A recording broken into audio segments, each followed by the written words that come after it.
വിധത്തിൽ നാം ക്രിസ്തുവിനോട് കൂടി ഉത്ഥാനം ചെയ്ത് കഴിഞ്ഞു എന്നതും സത്യമാണ്. ക്രിസ്തുവിനോടുകൂടി ഉത്ഥാനം ചെയ്ത് കഴിഞ്ഞു എന്നതും സത്യമാണ്. എല്ലാവരും ഒന്ന് കരമുയർത്തിയേറ്റ് പറഞ്ഞുകൊണ്ട്, മരിച്ചവരിൽ നിന്ന് അവസാന ദിവസം ക്രിസ്തു നമ്മെ ഉയർപ്പിക്കുമെന്നത് സത്യമെങ്കിൽ ഒരു വിധത്തിൽ നാം ക്രിസ്തുവിനോടുകൂടി ഉത്ഥാനം ചെയ്ത് കഴിഞ്ഞു എന്നതും സത്യമാണ്. എന്തെന്നാൽ പരിശുദ്ധാത്മാവിന്റെ പ്രവർത്തനത്താൽ ക്രിസ്തീയ ജീവിതം ഭൂമിയിൽ ഇപ്പോൾ തന്നെ ക്രിസ്തുവിന്റെ മരണത്തിലും ഉത്ഥാനത്തിലുമുള്ള പങ്കുചേരലാണ്. ഇതാണ് ശരീരത്തിന്റെ ഉയർപ്പ്. ഇനി കുറെ ഇതിനെക്കുറിച്ച് പഠിക്കാനുണ്ട്. എങ്ങനെയുണ്ടാവുക ശരീരം എങ്ങനെയൊക്കെ എന്നുള്ളത്, അതൊക്കെ ഇനി നിങ്ങൾ പഠിച്ചോ. ഇത്രയും ഒരു സൂചനയായിട്ട് നമ്മൾ വിശ്വസിച്ച് കഴിഞ്ഞിട്ട് പഠിക്കുമ്പോൾ എളുപ്പം മനസ്സിലാവും. ഇനി എന്താണ് മരണം? മരണം എന്തിനാണ് ഇനി ആവശ്യമായിരിക്കുന്നത്? ഇങ്ങനെ ഉയർക്കണം. നമ്മൾ ഇങ്ങനെ ഉയർക്കണമെങ്കിൽ മരിക്കണം. അതാണ് ക്രിസ്തീയ മരണം. മരിച്ചാൽ മാത്രമേ ഉയർക്കുകയുള്ളൂ. അപ്പോൾ ക്രിസ്തീയ മരണം എന്ന് പറയുന്നത് ക്രിസ്തുവിന്റെ മരണത്തിലുള്ള പങ്കാളിത്തമാണ്. വാസ്തവത്തിൽ തൻ്റെ മരണത്തെ യേശുവിൻ്റെ മരണവുമായി ഐക്യപ്പെടുത്തുന്ന ക്രൈസ്തവൻ യേശുവിലേക്കുള്ള ആഗമനവും നിത്യജീവനിലേക്കുള്ള പ്രവേശനവുമായി അതിനെ വീക്ഷിക്കുന്നു. മരണത്തോടടുക്കുന്ന വ്യക്തിയോട് അപ്പോൾ എന്താണ് മരണം? മരണത്തെ യേശുവിൻ്റെ മരണവുമായി ഐക്യപ്പെടുത്തുന്ന ക്രൈസ്തവൻ യേശുവിലേക്കുള്ള ആഗമനവും നിത്യജീവിതത്തിലേക്കുള്ള പ്രവേശനവുമായി ഇതിനെ വീക്ഷിക്കുന്നു. ഭയങ്കരമായിട്ട് വിശക്കുന്നുണ്ടോ? ഷുഗറൊക്കെ ഉള്ള ആൾക്കാർ വേണമെങ്കിൽ ഇച്ചിരി ഷുഗർ ഉള്ളൊരു ഭക്ഷണം കഴിക്കാൻ അത്യാവശ്യമുള്ളവർ പോയി കഴിച്ചോട്ടോ. അവിടെ നിന്ന് കേട്ടാൽ മതി. ഇത് പെട്ടെന്ന് ഞാനിപ്പോൾ തീർത്തോളാം. അപ്പോൾ മരണം എന്നത് ഒരു അല്ലെങ്കിൽ ഒരു ഖേദമായ ദുഃഖകരമായ ഒരു കാര്യമല്ല, ഒരു സാഡ് ന്യൂസ് അല്ല. മരണം എന്നത് സ്വർഗത്തിലേക്കുള്ള ജനനമാണ്, നിത്യജീവനിലേക്കുള്ള ജനനമാണ്. അതാണ് പല പുണ്യവാന്മാരും പുണ്യവതിയുടെയൊക്കെ ജീവിതത്തിൻ്റെ അവസാനം. അവർ മരിക്കാൻ നേരത്തെ എല്ലാവരും ഒന്ന് കരയണ നേരത്തോട്, നിങ്ങൾ ഇന്നെ കരയല്ലേ, ഞാൻ ഇത്രയും നാൾ ഇതിനു വേണ്ടിയല്ലേ ഞാൻ തയ്യാറായിരുന്നത്, ഞാൻ മരിക്കുകയല്ല, ഞാൻ നിത്യജീവനിലേക്ക് പ്രവേശിക്കുകയാണെന്ന് കൊച്ചുറേസി എല്ലാം മരണ നേരത്ത് പറഞ്ഞത് അതാ. അപ്പോൾ നമ്മൾ എപ്പോഴും ചിന്തിക്കേണ്ടത്, എപ്പോഴും ജീവിക്കുമ്പോൾ ചിന്തിക്കേണ്ടത് വേഗം മരിക്കണം. എപ്പോഴും നമ്മൾ മരണത്തിന് തയ്യാറായിട്ടിരിക്കണം. എപ്പോൾ വേണമെങ്കിലും മരിക്കാം. എപ്പോൾ മരിച്ചാലും ഈ ക്രിസ്തുവിൽ ഐക്യപ്പെട്ട് മരിക്കുന്നവൻ ഉടനെ സ്വർഗീയ ഭാഗ്യത്തിലേക്ക് പോകും. യേശു ക്രിസ്തുവിലാണ് അവൻ്റെ ജീവിതമെങ്കിൽ. ഇനി നമ്മൾ പഠിക്കാൻ പോകുക എന്താണ് സ്വർഗം നരകം എന്നുള്ളത് കേട്ടോ. അപ്പോൾ ഇനി മരിക്കുന്ന സമയത്ത് തന്നെ ഉള്ള വിധിക്കാണ് തനത് വിധി എന്ന് പറയുന്നത്. അതായത് ഓരോ മനുഷ്യനും തൻ്റെ മരണത്തിൻ്റെ നിമിഷത്തിൽ തന്നെ സ്വജീവിതത്തെ ക്രിസ്തുവിനോട് ബന്ധപ്പെടുത്തി തൻ്റെ അമർത്യമായ ആത്മാവിൽ തൻ്റെ ശാശ്വതമായ പ്രതിഫലം ലഭിക്കുന്നു. ഒരു ശുദ്ധീകരണ സ്ഥലത്തിലൂടെ സ്വർഗത്തിലേക്കുള്ള പ്രവേശനമോ അല്ലെങ്കിൽ നിത്യനരകത്തിലേക്കുള്ള പ്രവേശനമോ ഇത് മരിക്കുന്ന സമയത്ത് തന്നെ ഉണ്ടാവും. അതുകൊണ്ടാണ് നല്ല കള്ളൻ ഒരു ഉദാഹരണമാണ്. നല്ല കള്ളനോട് മരിക്കുന്ന സമയത്ത് തന്നെ പറഞ്ഞു, ഇന്ന് നീ എൻ്റെ കൂടെ പറുദീസയിലായിരിക്കും. അവൻ വലിയ പാപിയാണ്, അവന് വല്ല ശിക്ഷയും കിട്ടിയോ? അതേസമയത്ത് മറ്റേ കള്ളനോ യേശുവിനെ തിരസ്കരിക്കുന്നു. യേശുവിലൂടെ ഉണ്ടായിരുന്ന ഈ രക്ഷാകര കരുണാദ്രമായ സ്നേഹത്തെ അവൻ മനസ്സിലാക്കുന്നില്ല, അവനെ തിരസ്കരിക്കുന്നു. അതാണ് തനത് വിധി എന്ന് പറയുന്നത്. ഇപ്പോൾ തന്നെ നീ എൻ്റെ കൂടെ പറുദീസയിലായിരിക്കും. നമ്മൾ ഓരോരുത്തരും ഈ തനത് വിധിയിലൂടെ കടന്നു പോകും. എന്താണ് ഇനി സ്വർഗം, ശുദ്ധീകരണ സ്ഥലം, നരകം എന്ന് പറയുന്നത്? സ്വർഗം എന്നത് പരിശുദ്ധ ത്രിത്വത്തോടൊപ്പമുള്ള പൂർണ്ണമായ ജീവിതമാണ്. കന്യകാമറിയത്തോടും മാലാഖമാരോടും എല്ലാ വിശുദ്ധരോടും ത്രിത്വത്തോടും ജീവന്റെയും സ്നേഹത്തിൻ്റെയും സംസർഗത്തെ സ്വർഗമെന്ന് വിളിക്കുന്നു. അഗാധതമങ്ങളായ മനുഷ്യ അഭിലാഷങ്ങളുടെ പരമാന്ത്യവും നിറവേറ്റലുമാണ് സ്വർഗം. സ്വർഗത്തിൽ ജീവിക്കുക എന്ന ക്രിസ്തുവിനോടുകൂടി ആയിരിക്കുക എന്നതാണ്.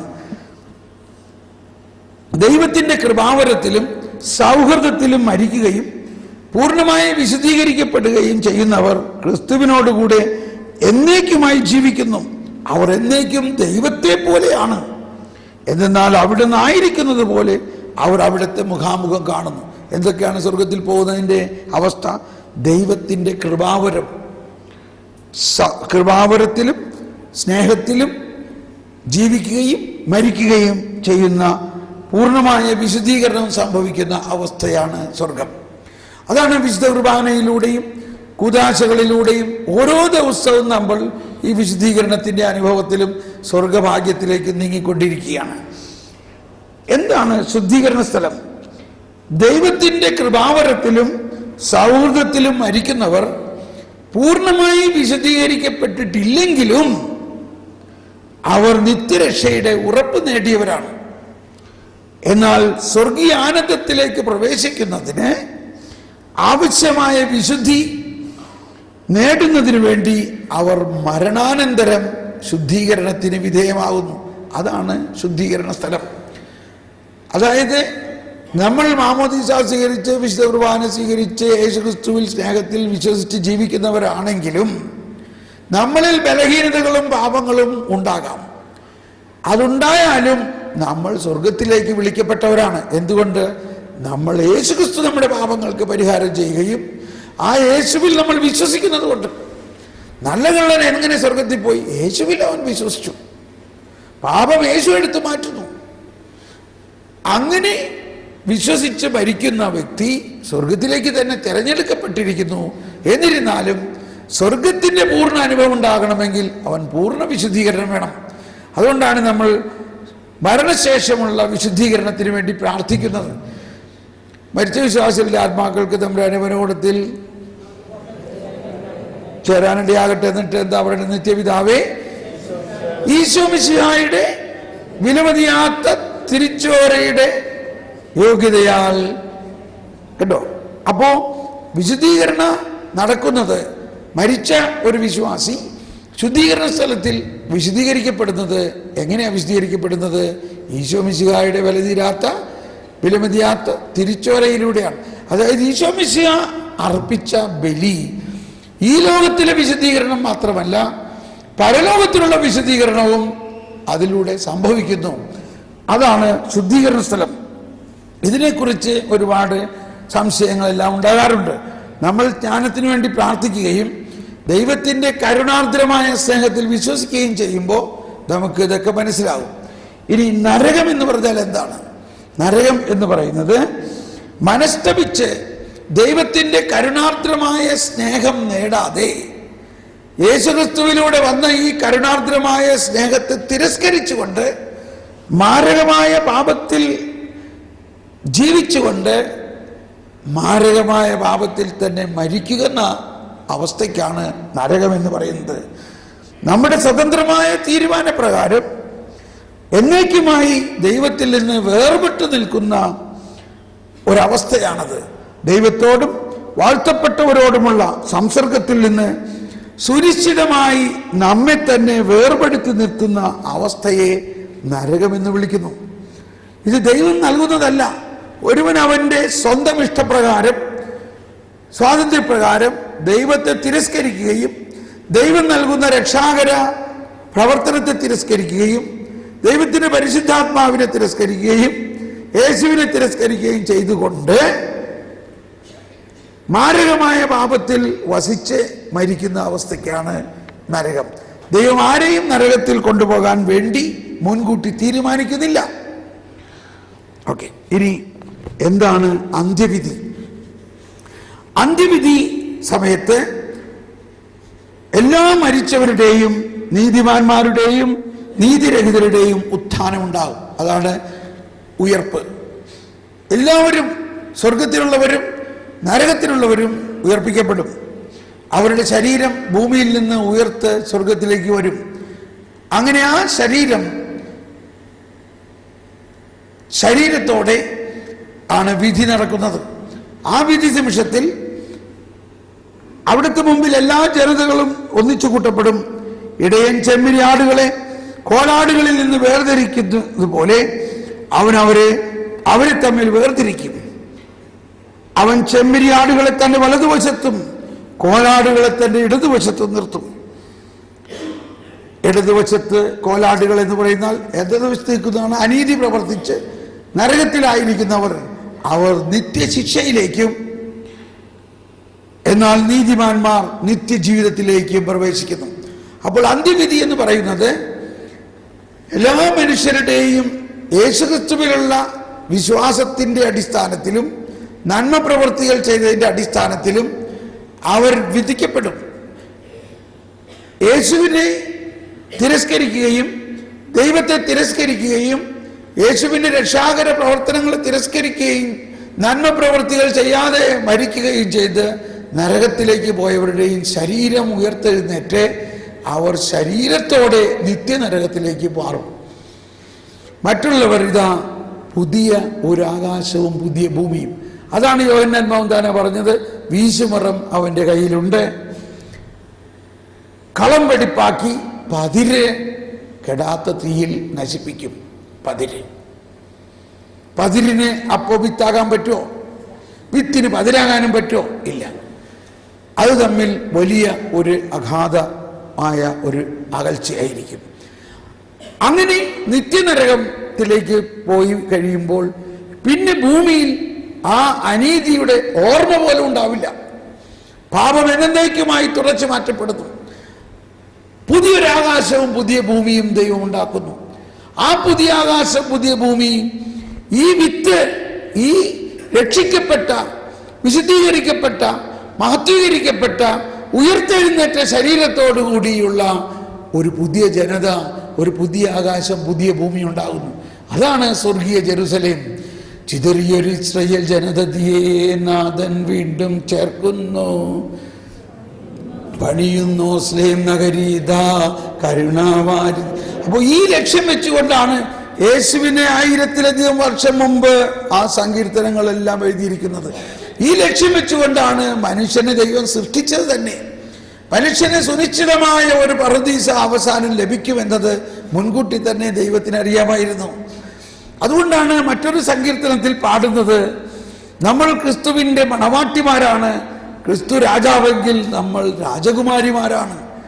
അങ്ങനെയുള്ള ആ അവസ്ഥ ഇവിടെ പൂർണ്ണ അനുഭവമാണ് സങ്കീർത്തനം 45 പാടുന്നത്. രാജകുമാരി സ്വർണക്കശ ഉടയാട ചാർത്തി അന്തഃപുരത്തിൽ ഇരിക്കുന്നു, വർണ്ണശബലമായ അങ്കിയണിയിച്ചവളെ രാജസന്നിധിയിലേക്ക് ആനയിക്കുന്നു. ഇപ്പോൾ എൻ്റെ അന്ത്യവിധി നടക്കാൻ പോവുകയാണെന്ന് വിചാരിച്ചോ? നമ്മൾ ഓരോരുത്തരും ചിന്തിക്കുക ഇപ്പോഴേ തന്നെ, എങ്ങനെയായിരിക്കും അന്ത്യവിധി? കുറച്ച് നാൾ മുമ്പ് പരിശുദ്ധ പിതാവ് ഫ്രാൻസിസ് പിതാവ് പറഞ്ഞു, അന്ത്യവിധിയെക്കുറിച്ച് ആരും ഭയപ്പെടേണ്ട ആവശ്യമില്ല. അന്ത്യവിധി എന്ന് പറയുന്നത് നമ്മുടെ മഹത്വം പ്രഘോഷിക്കുന്നതിനുള്ളൊരു അവസരമാണ്. അവിടെ നമ്മൾ ഒറ്റയ്ക്കല്ല, നമ്മൾക്ക് 2 അഡ്വക്കേറ്റുമാരുണ്ടാകും. ആരെല്ലാമാണ് 2 അഡ്വക്കേറ്റ്? കർത്താവ് ഈശോ മിശിഹായും പരിശുദ്ധാത്മാവും. ഈ 2 അഡ്വക്കേറ്റുമാരും നമ്മൾക്ക് വേണ്ടി, നമുക്ക് അനുകൂലമായിട്ട് വാദിക്കും. എന്തായിരിക്കും വാദിക്കാൻ പോകുന്നത്? ഇപ്പോ അന്ത്യവിധിയുടെ സമയമായി, എൻ്റെ പേര് വിളിക്കപ്പെട്ടു, Thomas Paul Kodiyan. Okay, Kodiyan Thomas Paul ഹാജർ ഹേ. ഞാൻ അവിടെ വന്നു. ഞാൻ വരുമ്പോഴേക്കും എൻ്റെ 2 അഡ്വക്കേറ്റുമാർ ഓടി വന്നിരിക്കുകയാണ്. അഡ്വക്കേറ്റ് നമ്പർ 1, ഞാൻ കർത്താവ് ഈശോ മിശിഹായാണ്. I am Jesus Christ, the advocate number 1. Advocate number 1 പറയുകയാണ്, ഈ തോമസ് പോൾ ജീവിതകാലത്ത് വളരെ വളരെ തിന്മകൾ ചെയ്തിട്ടുള്ളവനാണ്. എന്നാൽ ആ തിന്മകൾക്കെല്ലാം ഞാൻ കുരിശിൽ പരിഹാരം ചെയ്ത് കഴിഞ്ഞിരിക്കുന്നു. അത് അവൻ വിശ്വസിക്കുന്നു. അതുകൊണ്ട് ആ തിന്മകളെല്ലാം അവനിൽ നിന്നും തുടച്ചു മാറ്റപ്പെട്ടിരിക്കുന്നു. അവന് വിശുദ്ധിയുടെ, നീതിയുടെ ഇതാ പുതിയ വസ്ത്രം ഞാൻ ധരിപ്പിക്കുന്നു. Praise the Lord. കൈയടിച്ച് പാസാക്കി. ഇതിൽ ആർക്കെങ്കിലും സംശയമുണ്ടോ? സംശയമുണ്ടോ? ഉടനെ തന്നെ പരിശുദ്ധാത്മാവ് ഓടി വന്നിരിക്കുന്നു. പരിശുദ്ധാത്മാവ് ഓടി വന്നിട്ട് പറയുന്നത് എന്താ? പരിശുദ്ധാത്മാവ് ഓടി വന്നിട്ട് പറയുകയാണ്, ഈ തോമസ് പോൾ ജീവിതകാലത്ത് ദിനരാത്രം എൻ്റെ വചനം, കർത്താവിൻ്റെ വചനം പ്രഘോഷിക്കുകയും എല്ലാ പരിശുദ്ധാത്മാവിൻ്റെ വരദാന ഫലങ്ങളും ഉപയോഗിച്ച് അനേകം ആത്മാക്കളെ സ്വർഗത്തിലേക്ക് നേടിയിരിക്കുന്നത് കൊണ്ട് ഇവന് ഒരു കിരീടം കൂടി കൊടുത്ത് പ്രവേശിപ്പിച്ചാലും. കണ്ടോ, കയ്യടി ഉയരുന്നു. രാജകുമാരി സ്വർണ്ണക്കശ ഉടയാട ചാർത്തി അന്തഃപുരത്തിൽ ഇരിക്കുന്നു, വർണ്ണശബളമായ അങ്കിയണിയിച്ചവളെ രാജസന്നിധിയിലേക്ക് ആനയിക്കുന്നു. എന്താണ് ഈ വർണ്ണശബളമായ അങ്കി? എന്താണ് ഈ രാജകുമാരി? ആരാണ് ഈ രാജകുമാരി? നമ്മളാകുന്ന സഭയാണ് രാജകുമാരി. എന്താണ് ഈ വർണ്ണശബളമായ അങ്കി? അതാണ് നമുക്ക് കിട്ടിയിരിക്കുന്ന ഉത്ഥിതമായ ശരീരം. ഇനി ഒരിക്കലും നശിച്ചു പോകാത്ത അനശ്വരമായ ആത്മീയമായ ദൈവത്തെ പോലെയുള്ള ഒരു ശരീരം നമുക്ക് നൽകിയിരിക്കുന്നു. ആദാം മക്കൾക്ക് ആയിട്ട് റൂഖുദിശ നെയ്ത ഒരു പുതിയ വസ്ത്രം എന്നാണ് മലങ്കര കുർബാനയിലൊരു പാട്ടുണ്ട്. മലങ്കരയിലൊരു പാട്ടുണ്ട്. അങ്ങനെ എങ്ങനെയാണത്? ഓക്കെ, അത് മറന്നുപോയി. ഓക്കെ, അപ്പോൾ ഇങ്ങനെ നമ്മൾ ഒരു പുതിയ ആകാശവും പുതിയ ഭൂമിയിലേക്ക് പ്രവേശിക്കുകയാണ്. അതാണ് ന്യൂ ഹെവൻ ആൻഡ് എർത്ത് എന്ന് പറയുന്നത്. പുതിയ ആകാശവും പുതിയ ഭൂമിയും സ്വർഗീയ ഓർസ്ലേം. സമയത്തിന്റെ പരിസമാപ്തിയിൽ ദൈവരാജ്യം അതിന്റെ പൂർണ്ണതയിലെത്തും. സാർവത്രിക വിധിക്ക് ശേഷം നീതിമാന്മാർ ശരീരത്തിലും ആത്മാവിലും മഹത്വീകൃതരായി ക്രിസ്തുവിനോടുകൂടെ എന്നേക്കും ഭരിക്കും.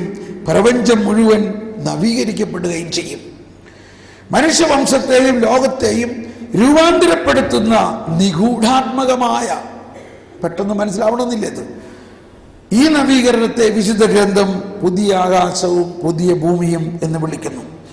സ്വർഗത്തിലും ഭൂമിയിലുമുള്ള എല്ലാ വസ്തുക്കളും ക്രിസ്തുവിൽ പുനർപ്രതിഷ്ഠിക്കുന്നതിനുള്ള ദൈവത്തിന്റെ പദ്ധതിയുടെ സുനിശ്ചിതമായ സാക്ഷാത്കാരമായിരിക്കും അത്. ഈ പുതിയ പ്രപഞ്ചത്തിൽ സ്വർഗീയ ജെറുസലേമിൽ ദൈവത്തിന്റെ വാസസ്ഥലം മനുഷ്യരുടെ ഇടയിലായിരിക്കും. അവരൊരുമിച്ചാണ്. അവിടുന്ന് അവരെ അവരുടെ മിഴികളിൽ നിന്നും കണ്ണുനീർ തുടച്ചു നീക്കും.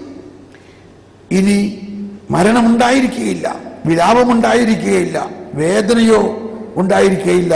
എന്തെന്നാൽ പഴയതെല്ലാം കടന്നുപോയി, ഇതാ ഞാൻ സർവ്വതും നവീകരിച്ചിരിക്കുന്നു, ഞാൻ ആൽഫായും ഒമേഗായുമാണെന്ന് വെളിപാട് പുസ്തകത്തിൽ പറഞ്ഞിരിക്കുന്നതെല്ലാം ഇതാണ്. ഒന്ന് കണ്ണടച്ച് ഇത് മനസ്സിലാക്കാൻ മുഴുവനും സാധിക്കില്ല. നമുക്കൊരുപാട് സംശയങ്ങൾ ഉണ്ടാകണം. എന്നാലും ഈ രഹസ്യം നമ്മുടെ ആത്മാവിൽ യേശു പരിശുദ്ധാത്മാവിലൂടെ നൽകിക്കഴിഞ്ഞിരിക്കുന്നു. അതാണ് ജ്ഞാനസ്നാനത്തിൽ നമുക്ക് കിട്ടിയ വെള്ളവസ്ത്രം. ജ്ഞാനസ്നാനത്തിൽ നമുക്ക് കിട്ടിയ വെള്ളവസ്ത്രത്തിലൂടെ അന്ത്യദിനത്തിൽ ഉണ്ടാകാനിരിക്കുന്ന ആ പുതിയ ആകാശവും പുതിയ ഭൂമിയിലേക്ക് നമ്മളെ ഗ്യാരണ്ടി നൽകിയിരിക്കുന്നു. ഗ്യാരണ്ടി. വിശുദ്ധ കുർബാനയുടെ അവസാനത്തിൽ നമ്മളോട് പറയുകയാണ്, ഈ സ്വീകരിച്ച തിരുശരീരവും തിരുരക്തവും നിങ്ങൾ നിത്യജീവിതത്തിലേക്ക് കൊണ്ടുപോകുന്നതിനുള്ള അച്ചാരമാണ്. വിധിയിൽ വീഴാതവനെ ഞാൻ അന്തിമ ദിവസമുയർപ്പിക്കും, നിത്യായുസ്സവനേകും. പ്രീതി കലർന്ന യുഗാന്ത്യത്തിൽ മാലാഖമാരൊത്തുവലം ഭാഗം നമ്മൾ കരുളും. അപ്പൊ ഇതെല്ലാം നമ്മുടെ വിശ്വാസത്തിൻ്റെ നിഗൂഢമായ എന്നാൽ ശക്തമായ കാര്യങ്ങളാണ്. നമുക്കൊരു നിമിഷം നന്ദി പറഞ്ഞൊന്ന് സ്തുതിക്കാം. യേശുവേ സ്തോത്രം. കർത്താവ്, ഇതിനകത്ത് ഒരുപാട് കാര്യങ്ങൾ ഞങ്ങൾക്ക് അറിഞ്ഞുകൂടാ, ഞങ്ങൾ മനസ്സിലാക്കാൻ പറ്റത്തില്ല. ഞങ്ങൾക്ക് സഹായിക്കണമേ. പരിശുദ്ധാത്മാവേ സഹായിക്കണമേ.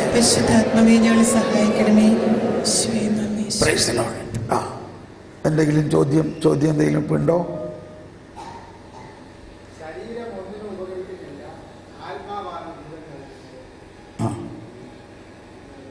എന്ന് ഈശോ പറഞ്ഞു.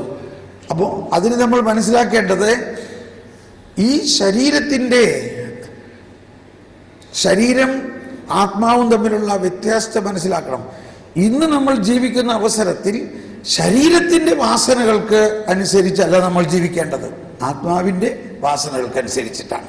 പക്ഷേ യേശുക്രിസ്തുവിൽ വിശ്വസിച്ച് കഴിയുമ്പോൾ ഈ ശരീരം പരിശുദ്ധാത്മാവിൻ്റെ ആലയമായി മാറുന്നു.